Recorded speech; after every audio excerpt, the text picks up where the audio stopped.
Fala pessoal, tô quase sem voz já, gritei muito ontem, tô fazendo os vídeos aqui, tô ficando sem voz, mas mais conteúdo aqui pra vocês sobre o Botafogo, PSG 0, Eugênio Leal que falou que seria 4-0, tá aí ó, um cara de bunda e pregaram uma peça nele, mas ó, paguei a promessa ó, dá pra ver? Ficou meio ruim, bem torto, mas fiz. Tá aí, botei a estrelinha aí no corte de cabelo, o barbeiro não sabia fazer, não se garantia muito, fez como ele soube fazer, tá aí. E vamos ver aí, tem RJTV, tem F360 e o pessoal que apostou contra, todo mundo com cara de tacho. Vamos reagir depois, ó, antes, curta, comente, compartilha, se inscreve no canal, ativa o sininho, tem conteúdo toda hora. Esse aqui é o 5º conteúdo de hoje já e vai vir mais por aí. Então se inscreve aí e ativa o sininho para receber os avisos quando tiver vídeo no canal. Vamos pro vídeo. Bora, Eugênio, segura. Chama o VAR aí.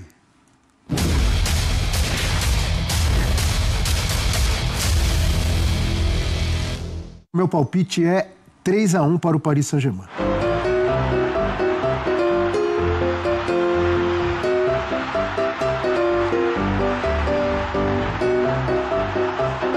Qual o seu palpite, Eugênio?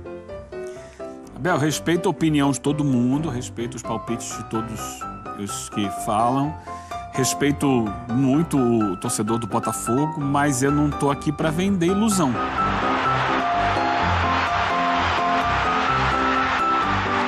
Ih, rapaz, tô até com medo. Aliás, né? Eu me segurar tô aqui para tentar fazer o exercício de dimensionar. Claro, acertar placar é tudo bico, é tudo chute. Mas a gente tenta estabelecer aqui no placar o que a gente imagina que possa vir a ser o jogo de acordo com as informações que a gente tem, com as observações que a gente já fez.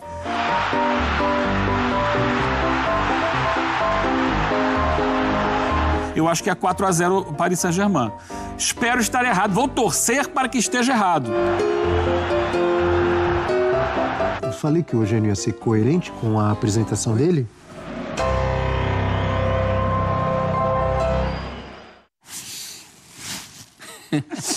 As 90% das vezes que eu acerto, eles não colocam isso. Aí quando eu erro, fazer essa graça. É ou não é, Eugênio? Erramos juntos. Erramos juntos, Abel. E como foi dito ali, com todas as letras, primeiro é bico. Segundo, espero estar errado. A gente olha para trás. E não fomos os únicos, né? Até a Mari estava perguntando aqui sobre o negócio das casas de apostas que fazem ele para não perder dinheiro, né? Estava pagando 15 o Botafogo, a vitória do Botafogo. 15 é um negócio absurdo, estratosférico. O mundo inteiro esperava uma vitória do Paris Saint-Germain e boa parte da torcida botafoguense também estava preocupada, estava aflita com relação ao jogo. E isso é o grande barato do futebol, Abel. Olha aqui, Eugênio, viramos videntes fakes.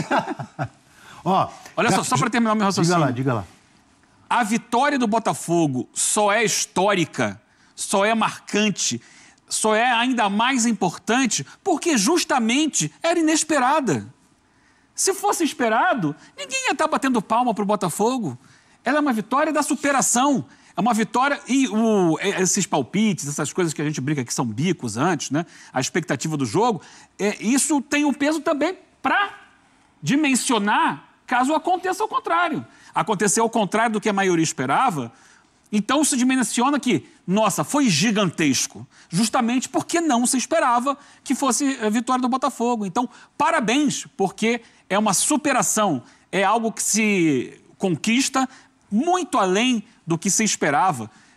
Alguns sonhavam com empate, foi mais do que um empate, foi uma vitória sobre o time que vinha jogando o melhor futebol do planeta. Então, parabéns ao Botafogo, gigantesca a sua vitória. É somente isso. Olha o homem aqui. Cadê ele? Mostra aqui, abre aqui. Tá aqui, ó. Olha ele aqui, olha ele aqui. Olha o meu dedinho.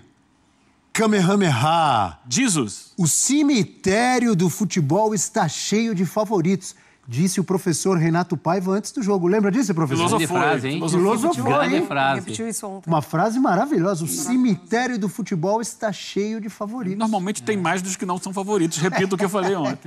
E até por isso que entram para a história, né? Quando você fala de um Uruguai campeão do mundo em 50, você fala da própria Hungria perdendo a Copa de 54, quando você fala do Brasil e Itália de 82, embora o futuro tenha mostrado que no calor da hora a gente subestimava muito aquela Itália, mas são resultados surpreendentes. E eu quero puxar a sardinha também para o nosso lado, no sentido de que na hora da análise, quando nós falávamos de como o Botafogo poderia surpreender, nisso nós acertamos. Segura aí, já vamos trazer toda a análise, o que todo mundo pensa aqui. Por que o Botafogo surpreendeu e venceu o campeão da Champions? Antes, vamos ouvir alguns personagens, é isso? Para depois a gente fazer toda a nossa análise por aqui. Vamos lá. Nós ganhamos este jogo fazendo o Paris Saint-Germain beber do seu próprio veneno. Porque nós hoje fomos aquilo que o Paris Saint-Germain tem sido nos últimos tempos, uma verdadeira equipa, e nós voltámos a ser, porque não foi a primeira vez que somos. Atacámos todos, defendemos todos, deslizámos todos para a direita, deslizámos todos para a esquerda, fomos todos para a frente e fomos todos para trás. Era a única forma de nós nos equivalermos com eles. A partir daí depois é também o talento dos nossos jogadores, porque os nossos jogadores têm muita qualidade. E depois foi isto, o jogo estratégico, sabíamos como ia ser, sabíamos que não íamos ter muitas oportunidades, mas dos bastidores, esse tal 1%, tem a ver com aquilo que era mais importante, que era hoje orgulhar os nossos adeptos, com uma vitória e com uma exibição. Cara, na verdade, quando eu subi ali na mureta, na verdade, minha vista escureceu, parece que eu tava vivendo um sonho, e somente agradecer a todos que acreditou no meu trabalho, porque, como eu sempre falei, eu cheguei no Botafogo, muitas pessoas desacreditavam no meu potencial, só que eu sabia do que eu poderia entregar a este clube, a esse grupo. Internamente a gente sempre acredita, né? O Marlon foi muito bem hoje, antes de começar o jogo, que usou 1%. Acho que desde quando eu cheguei no Botafogo, a maioria dos jogos foi sempre assim, sempre muita gente desacreditando da gente, muita gente falando da gente, e a gente internamente sempre muito forte, acreditando sempre. E eu acho que essa frase 1% é válido pra gente, porque mesmo que muitas pessoas não acreditam, a gente sempre vai continuar acreditando no impossível. E hoje provamos mais uma vez para todo mundo que a gente fez história. Paredão acreditou no impossível. E tá aí a frase do professor Paiva. Cemitério do futebol está cheio de favoritos. Uma frase maravilhosa, principalmente quando dá certo. Números de Paris Saint-Germain, 0. Botafogo 1 pelo Mundial de Clubes, posse de bola muito maior para o time francês. Também muito mais finalizações, mas no alvo não. No alvo foram 4 do Fogão e 2 do PSG. Grandes chances, olha aí, equilíbrio, 2-2. Ações na área rival aí, muito mais do Paris Saint-Germain, e cruzamentos também muito mais deles. Mas como diria o grande jornalista Rafael Prats, o que vale é bola na casinha. Eugênio Leal, por que tanta gente acabou errando o seu palpite, o seu prognóstico? Muita gente apostando em goleada, em massacre do Paris Saint-Germain, como fez contra a Inter de Milão, como fez contra o Atlético de Madrid. O que aconteceu para o Botafogo ganhar esse jogo, Eugênio? Eu vou ficar inicialmente do lado do Botafogo, para depois as pessoas não entenderem errado. O Botafogo fez o que é chamado de atuação perfeita para o que era aquele jogo. Esse jogo demandava que o Botafogo tivesse uma defesa muito forte, porque se sabia que, tecnicamente, o time do Paris Saint-Germain iria testar muito essa defesa do Botafogo. Então, eu acho que, no primeiro lugar, e foi muito bem dito ali pelo Renato Paiva, né? Todos juntos. Quando ia para a direita, iam todos para a direita. Quando ia para a esquerda, iam todos para a esquerda. Quando saíam todos. Essa unidade, essa coesão, essa capacidade que o Botafogo teve de ser uma unidade em campo. E é claro, isso a partir de um foco gigantesco no jogo. O Botafogo jogou 90 minutos com a mesma pegada, com a mesma força, com a mesma crença de que conseguiria. E é claro, isso foi crescendo conforme o tempo foi passando. No início havia um certo receio, aquele nervosismo normal, e havia uma autoconfiança do Paris Saint-Germain. Conforme o tempo foi passando, isso foi mudando. O Botafogo foi ganhando confiança foi sentindo que tinha o jogo controlado, porque ele conseguiu bloquear os caminhos do Paris Saint-Germain. Algo difícil de fazer, algo que pouca gente consegue fazer. Poucos clubes conseguiram nesse ano de 2025. O Liverpool conseguiu naquele primeiro jogo do mata-mata, que eu não lembro se foi oitavas ou quartas da Champions, numa grande atuação do goleiro Alisson. Sim, lembra verdade. dessa? Foi. E acabou ganhando aquele jogo, mas depois perdeu o jogo da volta. E foi eliminado. Né? Ali foi a virada de chave do Paris Saint-Germain para depois ser campeão da Champions. E o Botafogo, e o próprio Luiz Henrique falou sobre isso, né? Talvez tenha sido o adversário mais difícil que ele enfrentou nessa temporada. Ele afirmou.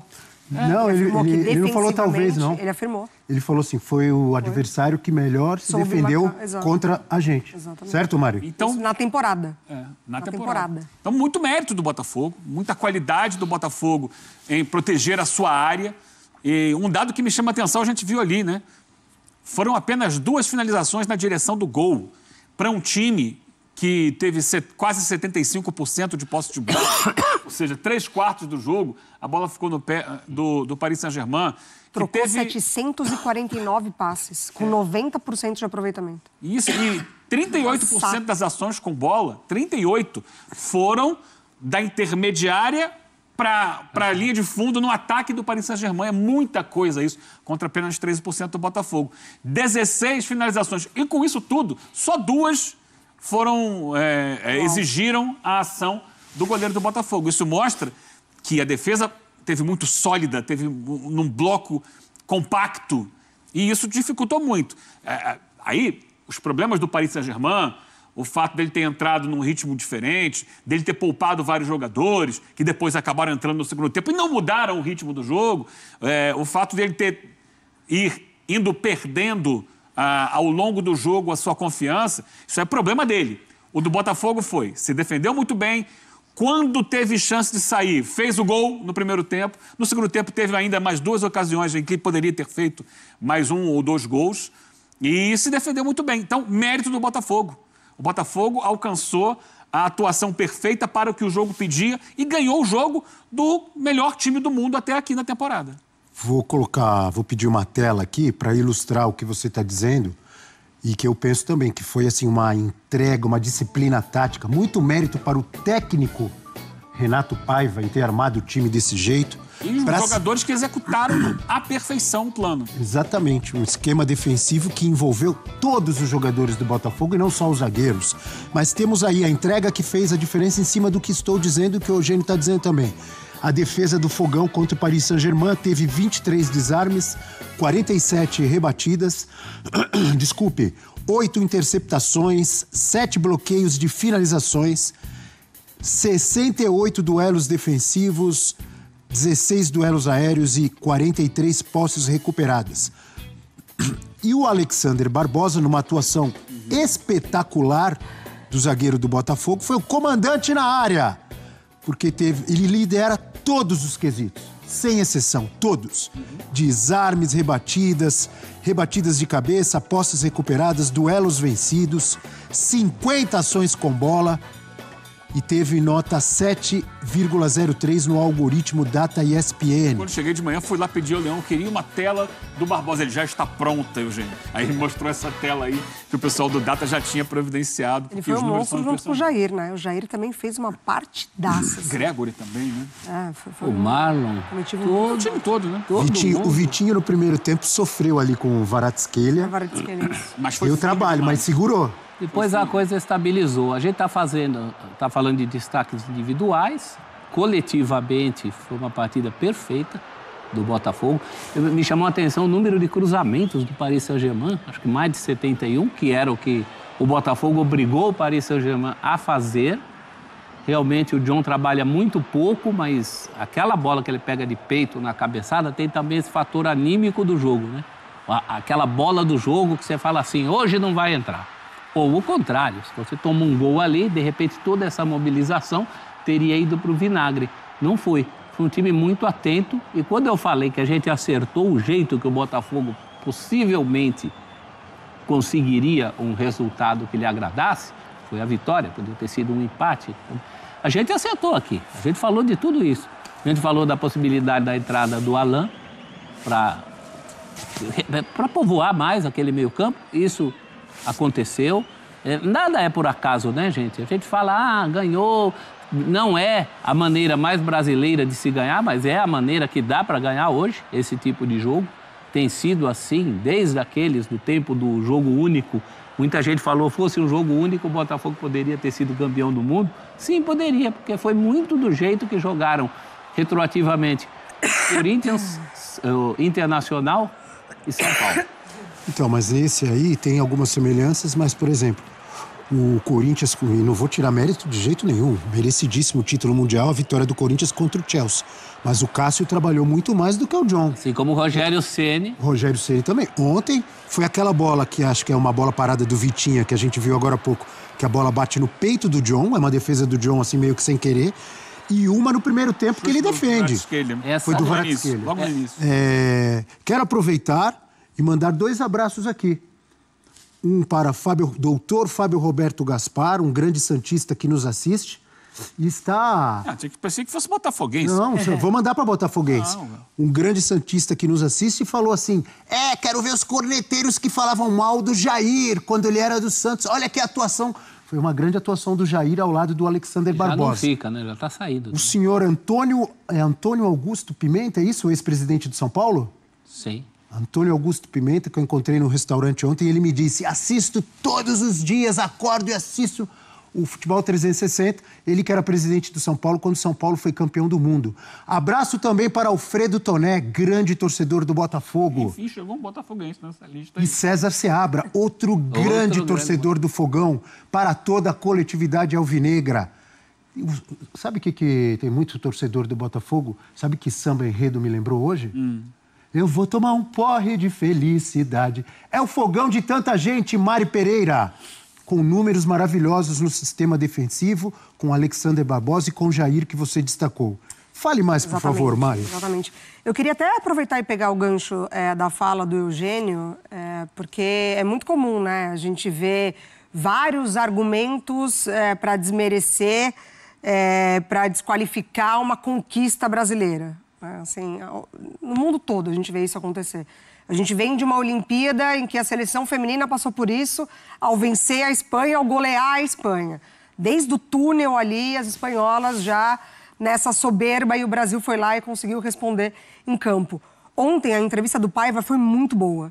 E tem uma hora que ele fala, né, senhores, o futebol brasileiro tem muita qualidade. Nessa forma de apresentar esse momento do futebol brasileiro para a imprensa do mundo todo que estava ali cobrindo a coletiva dele. Né? No mundo todo é um exagero, mas imprensa de vários continentes ali cobrindo a coletiva do Renato Paiva. E a coletiva dele foi tão importante porque ele consegue passar para a imprensa estrangeira muito da nossa realidade. E não só a nossa realidade dentro de campo, a nossa realidade que eles, treinadores, eles, jogadores, eles, funcionários dos clubes, vivem para lutar contra o sistema do futebol brasileiro. Porque eles sofrem com o calendário, eles sofrem com esses jogos a cada 3 dias, eles sofrem com um sistema de calendário que expõe o futebol brasileiro a esse tipo de, enfim, chacota, né? Que infelizmente, mina muito do que o futebol brasileiro ainda pode ser melhor. E aí, diante disso, ele consegue, o Paiva, com muito trabalho, passando por cima de muita coisa que poderia prejudicar, como ter começado uma temporada já muito tarde diante, ali, né, comandando o Botafogo, vai perder muitos jogadores. Então, você manter esses jogadores no mais alto nível de motivação, você manter a sua concentração no hoje, porque ele já tem que pensar no futuro, como vai ser o Botafogo perdendo esses jogadores, como vai ser o Botafogo integrando novos atletas. Então, para mim, assim, a execução dos jogadores ela é perfeita, ela é maravilhosa, porque esses mesmos jogadores também já precisaram se provar. Né? Se a gente volta para Marlon e Gregory, por exemplo, eles vieram daquela época do Botafogo que perde o Campeonato Brasileiro para o Palmeiras no segundo semestre e precisam revisitar esse sentimento durante muitos meses, até chegar um treinador que consegue, com o Arthur Jorge, colocar essa pedra nesse passado e aí sim transformar o Botafogo no campeão da Libertadores e do Campeonato Brasileiro. Então o Paiva, ele traz junto para esse Botafogo que venceu o PSG, parece que a gente está falando que venceu a Copa do Mundo, né? Mas venceu um grande campeão, o melhor hoje futebol do mundo, com esse trabalho interno de confiança desses jogadores que também já passaram por muita coisa. Então, assim, quando a gente vê o Brasil colocado nesse contexto de vítima, de precisar se provar, de todos os dias precisar mostrar o seu valor, de todos os dias ter que remar contra muita coisa, a gente tem que confiar que, com o trabalho, com um grande líder, com um grupo muito qualificado, as coisas podem acontecer. E, para mim, o Paiva, ele antecipa esse jogo quando ele termina a partida contra o Seattle falando: teremos que fazer uma exibição perfeita. E ele conseguiu. Então, assim, é muito mérito do Botafogo, porque ele não sentou lá atrás, ele não ficou só se defendendo, ele criou uma estratégia para, durante 90 minutos, sair vencedor. E ele conseguiu com muito mérito. Daqui a pouco vamos falar também da parte ofensiva do Botafogo. Se defendeu muito bem, mas teve as estocadas, teve os contra-ataques, como aquele que resultou no gol do Igor Jesus, do Kamehameha. Antes, imagens da festa da torcida do Botafogo na praia, no Rio de Janeiro. Ah, não é na praia, não. Essa não é na praia, não. Essa aí onde que é? Não sei onde. Tem alguma tenda. É na também. FanFest do Botafogo, essa aí. Eu achei que ia ser na praia, porque eu vi imagens da galera chorando, se abraçando na praia. Eu acho que era Copacabana, eu vi ontem à noite. Mas essa, olha aí, a hora do gol. Do gol, né? Que coisa maravilhosa. Galera tomando ali um guaraná, uma água, um café com leite, uma cervejinha. Café com leite, nada. À noite, na hora do jogo, todo mundo... Essa é na praia, não é? Olha lá.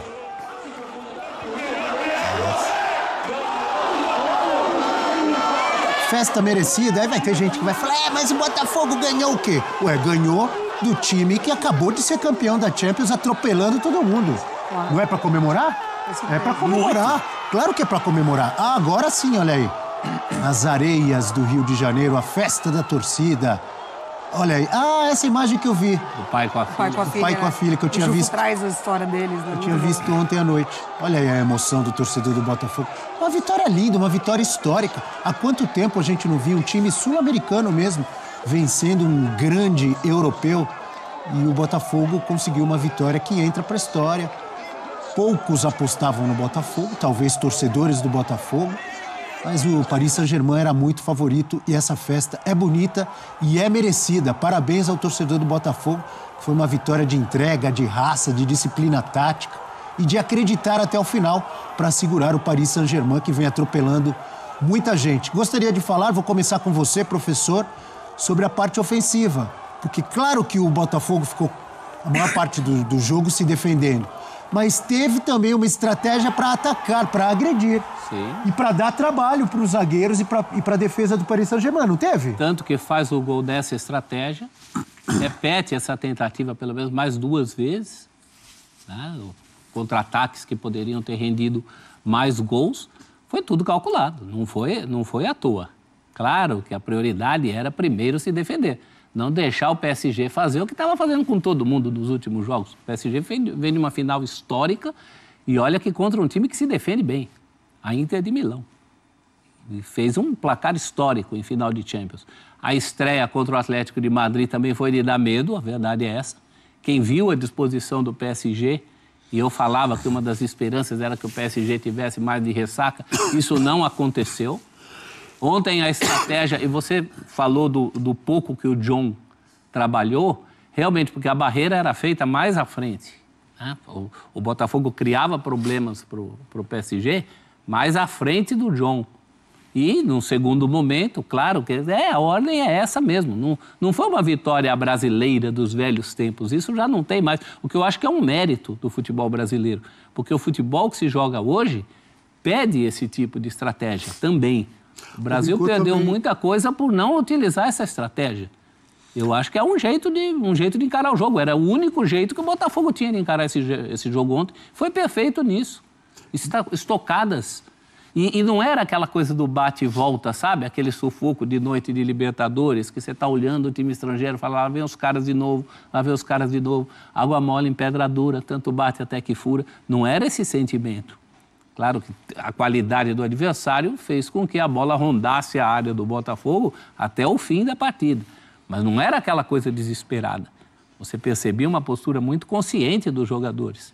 Agora é você, agora sou eu, agora é você. Era muito dosado. E do ponto de vista ofensivo, fez o que tinha que fazer. Um gol num momento muito bom do jogo, desde que você tivesse a capacidade de segurar, que foi o que o Botafogo fez, e a possibilidade até de fazer um segundo dentro da mesma estratégia, o que mostra que não foi por acaso. Acho que teve um papel muito importante do Igor Jesus, né? Porque não só porque ele fez o gol, mas porque ele conseguiu travar um duelo contra os dois zagueiros, ele sozinho contra os dois zagueiros, um deles considerado hoje um dos melhores do mundo, né? O Pátio. O outro, Beraldo, que foi mal no jogo, acho que o Beraldo não teve a força suficiente, não teve a pegada de um zagueiro para lidar com um atacante que teve uma noite inspirada, porque ele conseguiu ganhar muitos duelos. Sim. A bola era lançada para ele sozinho brigar contra dois, e muitas vezes ele conseguiu segurar essa bola, reter essa bola um pouco no ataque, não só o lance do gol, né, que é uma bola por baixo que vai no meio dos dois zagueiros. Ele consegue se livrar, chutar, ela desvia no Pátio e engana o Donnarumma. Mas essa imagem é linda, desculpa, Eugênio. É linda, sim. Dos jogadores comemorando ali tão próximos da torcida. Desculpa eu te interromper. E havia o desespero dos stewards ali tentando evitar que houvesse os fiscais, o contato, né? Mas não tem como, né? Ali imagina não tem nem a separação, né? Então é só uma muretinha. Torcedor que chegou perto ali, quase abraçou os jogadores, só fica com essa lembrança para sempre. Desculpa eu te interromper, viu, seu raciocínio. É que essa imagem é muito linda. Continue. É importante pontuar mesmo, que é uma imagem muito interessante, que mostra a comunhão entre eles, né? Entre os torcedores e os jogadores. E ali não havia segurança que pudesse impedir esse encontro, que foi realmente muito bonito. Mostra a emoção desse momento especial. É sempre importante a gente realçar e marcar isso. Não é uma vitória qualquer, é uma vitória gigantesca, histórica do Botafogo. Então, tudo ali ganha um ar épico, uma dimensão maior. Então, voltando, o Botafogo chegou poucas vezes ao ataque, mas as vezes que chegou, conseguiu chegar com qualidade. Então, você tem o Arthur, que é o driblador por essência de um lado. Savarino. O Savarino, que é mais um construtor, então ele não abria tanto o jogo, ele trazia mais para dentro mesmo. Eventualmente a chegada do Alex Telles, a chegada do Vitinho, com um time que não se lançava com tanta gente à frente, porque justamente estava preocupado na recomposição defensiva e fez a recomposição defensiva quando foi preciso. Então o Botafogo acabou criando mais situações de gol do que o próprio Paris Saint-Germain, que finalizou muito mais, foram 16 finalizações do Paris Saint-Germain, só que o Botafogo conseguiu fazer 4 na direção do gol. Acho que a segunda mais perigosa foi a cabeçada do Savarino no segundo tempo, num cruzamento que veio da direita, uma jogada muito bem construída. Há registros em livros que tratam sobre estatísticas do futebol, que eu já fiz questão de falar aqui algumas vezes na programação da ESPN, que um time que está a maior parte do tempo se defendendo, quando ele consegue chegar ao ataque, normalmente ele cria situações de gol mais perigosas do que aquele que está atacando. Por quê? Ele encontra a defesa mais aberta. Então, o PSG atacava contra 11 do Botafogo. E no segundo tempo, a defesa do Paris Saint-Germain ficou mais exposta. Naturalmente, porque você vai assumindo mais riscos. Eles foram mais à frente. Conforme você precisa, você vai assumindo mais riscos. E aí, quando você consegue atacar, chegar ao ataque, tem menos gente para defender e você normalmente consegue gerar situações de mais perigo. E o Botafogo foi preciso nisso. Fez o gol numa situação dessas ainda no primeiro tempo. Tem outra coisa que eu gostaria de colocar para a gente analisar, para a gente debater aqui, que a gente tem ouvido muito. Acho que você mesmo falou sobre isso e você não deixa de ter sua razão, enfim. Depois da primeira rodada, quando tivemos alguns resultados já, por exemplo, o Boca Juniors jogando muito bem contra o Benfica, quase venceu, Palmeiras contra o Porto, Fluminense contra o Borussia Dortmund, muita gente trouxe o argumento, e repito, é um argumento válido. Mas temos que levar em consideração que os clubes europeus estão em final de temporada, diferentemente dos sul-americanos, etc. e tal. Beleza, é um argumento válido. Mas eu gostaria de lembrar que por muitos anos chegaram os clubes sul-americanos no final de sua temporada em dezembro para enfrentar os europeus em meio de temporada e perderam praticamente todas e não me lembro de ninguém usando esse argumento. Então vamos tomar cuidado com o argumento. E aí, o Grêmio contra o Real Madrid, o Flamengo contra o Liverpool, o Palmeiras, o Santos quando perdeu aquela do Barcelona, e todos esses anos todos, o último que ganhou foi lá em 2012, o Corinthians. Esses anos todos, o sul-americano, tô certo ou tô errado? O sul-americano chegava no final do ano em final de temporada, contra os europeus no meio de temporada. Então, o argumento é válido aqui, não era lá, gostaria de ouvir os amigos aqui. O argumento é válido, mas ele é um argumento. Né? Ele não é determinante para vitórias ou para derrotas. Então tem o argumento ou do fim da temporada, ou do começo da outra, depende de como você enxerga. Né? Tem o argumento das altas temperaturas. Tem o argumento do interesse ou do desinteresse. Talvez tenha o argumento, veja se vocês concordam, de que clubes sul-americanos e brasileiros têm tido nos últimos anos muito mais investimento, a presença também de técnicos europeus. Isso eu acho importante. A gente sem nenhum preconceito aos brasileiros, mas indubitavelmente os técnicos brasileiros estão num momento de baixa. O Brasil. E temos tido a presença de muitos europeus ou sul-americanos, argentinos que vieram para cá também não deram certo. Mas outros deram certo, como Abel Ferreira, como Jorge Jesus, como os técnicos que passaram pelo Botafogo. O Luiz Castro não conquistou o título, mas era um Botafogo que jogava muito bem, o Arthur Jorge e outros que fazem bom trabalho e mexem também com a estrutura, mudam o jeito dos clubes brasileiros verem e jogarem futebol ou não? A gente perdeu o medo não, a vergonha de tentar ganhar de outro jeito. Porque antigamente, nesse tipo de confronto, se falava em botar na roda, botar europeu na roda, e a coisa já não é bem assim. Quando o Palmeiras jogou com o Manchester, eu fiz uma matéria com a Aspridia, que nem é brasileiro, mas é sul-americano, ele deu a chamada para a capa da placar, vamos botar o Manchester na roda. Se pensava muito nisso, na individualidade, bola no craque. Eu acho muito legal ver um time brasileiro coletivo também, porque muito do que a gente perdeu na vida... Os europeus, principalmente os tops da Europa, como o Paris Saint-Germain neste momento, estão acima dos sul-americanos. Mas será que essa distância não pode estar diminuindo? E quando eu falei de investimento, olha o investimento que tem o Botafogo nos últimos anos, o Flamengo, o Palmeiras, só para falar desses três. Já não é diferente do que tínhamos talvez 10 anos atrás? Isso não pode, de repente, diminuir um pouco essa diferença? Porque se você for ver o investimento de um Bayern de Munique, de um Liverpool, dos gigantes da Premier League, de um Barcelona, de um Real Madrid, eles estão muito, mas muito à frente. Mas pode estar diminuindo ou não? Estou falando bobagem? Mari, Eugênio? Quer falar mais? Pode ir. Eu acho que o futebol brasileiro passou por uma revolução chamada Jorge Jesus, em 2019. A partir de lá, o futebol brasileiro cresceu muito pelo legado que ele deixa, mas também pelo movimento que ele incita da chegada de outros treinadores europeus ou argentinos em maior quantidade e que fizeram o futebol de clubes do Brasil mudar a cara. E agora a gente tem a chegada do Ancelotti para a seleção, que também traz um olhar diferente para a seleção brasileira e eu acho que, num primeiro momento, deixou um impacto muito positivo nos 2 primeiros jogos, embora com pouco tempo de trabalho.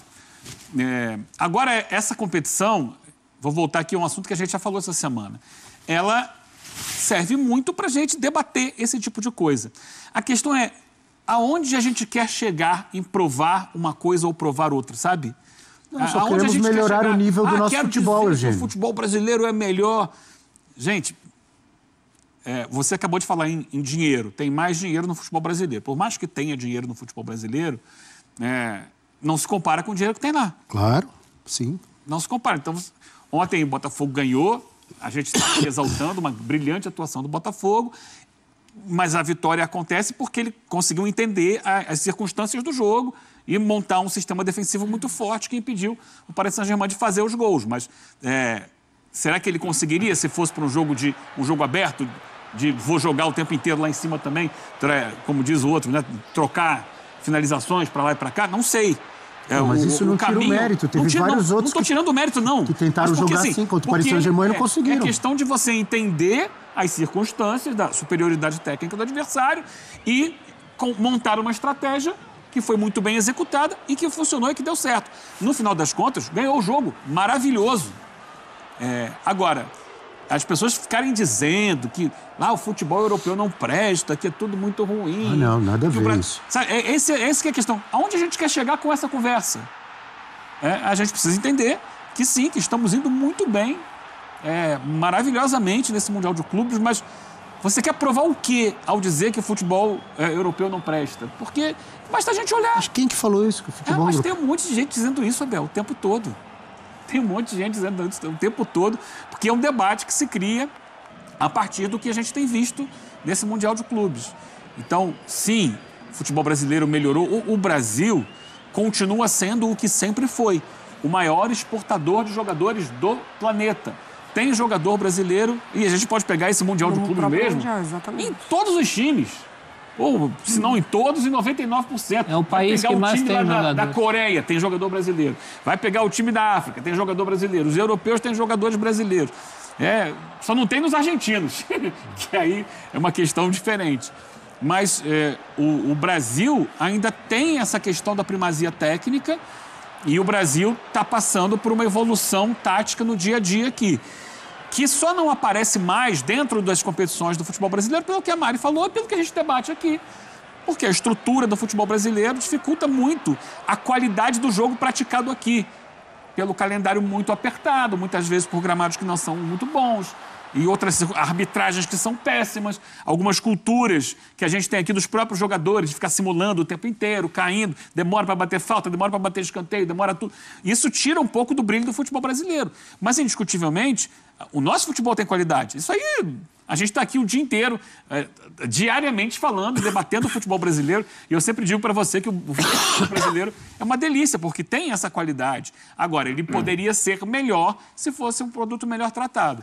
Da mesma forma que a gente aqui tem experimentado desde 2019 muito sucesso nas competições como a Libertadores. O Brasil tem ganho todas as Libertadores e muitas vezes tem feito os 2 finalistas da Libertadores. Isso mostra o quê? Que o futebol brasileiro tem uma supremacia dentro do continente, tecnicamente falando em relação aos demais países daqui. Só que muitas vezes também os times brasileiros perdem jogos para esses times de outros países aqui. Isso faz com que eles estejam no momento superior ao nosso? Não.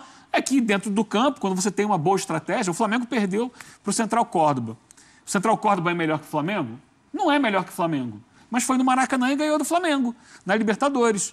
Por quê? Porque teve uma estratégia bem feita, porque conseguiu, naquele momento, entender o que era possível fazer diante do seu adversário, executou à perfeição o seu plano de jogo e ganhou. Mas se a gente olhar a Libertadores como um todo, os times brasileiros costumam chegar, têm costumado, desde 2019, chegar às finais. Temos... Diga, Mari, desculpe, pode falar. Pode chamar. É o Foi de Esportes? Não, mas eu quero ouvir você antes. Tá bom. E assim, é claro que no debate do torcedor, o debate ele não vai ser tão profundo quando o assunto é time brasileiro contra time europeu, enfim. Mas o nosso papel também é trazer a situação que divide muito esses países, né? Não só a situação financeira e econômica que a gente fala, do investimento na liga, enfim. Mas o futebol, ele, principalmente no Brasil, ele é um reflexo social. Assim, não tem como tirar do contexto. Então, quando a gente fala, tudo bem, o Brasil agora está recebendo uma injeção de dinheiro, muita gente, SAF, mexendo em muita coisa, né? As transferências internas aqui estão num nível absurdo financeiramente, mas o peso social que esses jogadores carregam dentro dos seus clubes e dentro do contexto do futebol brasileiro é uma coisa surreal. De pressão, de violência, de se sentir inseguro, da troca de comando técnico. Então, assim, o jogador ele passa por muitos processos dentro do futebol brasileiro que também impedem um crescimento, um amadurecimento, uma evolução tática e técnica. Então, assim, há uma distância? É claro que há uma distância, isso é óbvio. Se você pega a Champions League, os confrontos que a gente tem entre os europeus, e você pega Libertadores tem grandes confrontos, mas eles quase se concentram entre os brasileiros. Então, no nível do continente, é muito distante. Mas, quando você fala do desenvolvimento, da qualidade e do talento, o brasileiro tem muito a mostrar. Agora sim, feita a análise também da Mari Pereira, vamos com os fãs de esportes na hashtag F360BR, começando com Leandro. Excelente dia para você, amigo Leandro. O time de General Severiano foi muito similar àquela Inter de Mourinho, que parou o Barça, referência de futebol na época de Guardiola. Num sistema 1-4-5-1, o goleiro também está no sistema. Boa, tem que incluir o goleiro. Mostra que somos muito mais que o segundo mundo da bola, não vivemos em outra galáxia. Valeu, obrigado pela mensagem, amigo. E também aí ao Fogueteiro, grande torcedor do Fogão. Fogueteiro é bom. Não, tem essa de vitória épica, eu acho que ele quis dizer, né? Épica, histórica, monumental, colossal, gloriosa. Era o campeão da Europa contra o campeão da América e valia apenas 3 pontos. Ainda tem muito jogo pela frente. O campeonato não acabou. Vamos, Fogo! Rumo ao topo do mundo. Ele mistura ali um pé no chão com uma empolgação absurda. Não, ele tá querendo e ir contra o meu argumento aqui. Ah, é? Ele está colocando, nivelando ali, dizendo que foi normal a vitória. Não, não foi normal a vitória. Foi uma vitória histórica. Um abraço para o rubro-negro Tadeu, que está sempre conosco no nosso Futebol 360. Obrigado pela audiência, pelo carinho de sempre, Tadeu. Ó, só antes de você ler o Cantel, diga. Só as imagens que a gente viu ali do torcedor chorando com a filha na praia confirmam que foi uma vitória épica. Mais um favorito foi enterrado no cemitério do futebol. E o Botafogo mostrou que futebol nem sempre grandes nomes ganham jogo. Mostrou que futebol são 11 contra 11 e ganhou quem teve mais vontade, quem foi melhor taticamente. E parabéns ao Botafogo pelo ótimo jogo, disse o nosso amigo Tadeu Cantelmo. Por falar em fãs e esportes, quero pedir desculpas ao senhor José Eduardo Mesquita Pimenta, eu troquei o nome dele, que, repito, eu estava no restaurante ontem com a minha família, ele carinhosamente veio à minha mesa dizer: Abel, assisto todo dia vocês. Falar do que a gente não pode deixar de falar, né? Futebol. É verdade. Porque quem já não ouviu essa frase? Tem coisas que só acontecem com o Botafogo. E essa frase, claro, fez todo sentido ontem, né? Todo sentido. O clube da estrela solitária parou o PSG, parou mesmo, hein? Campeão da Europa, e saiu do jogo gigante, honrando a sua história gloriosa e enchendo o quê? A torcida de orgulho, né, Mônica? E como? O botafoguense acordou hoje rindo à toa. Vai ver o campeão da Champions, ele tá aqui, ó. Fogão, bora! Gritei muito, fui dormir 2 horas da manhã. Bate no Barbosa! Fim de papo!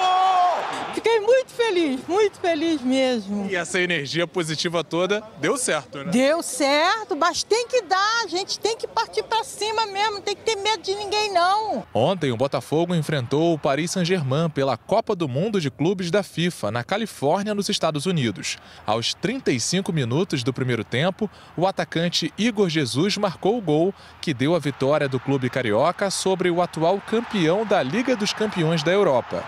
Bateu Igor! Gol!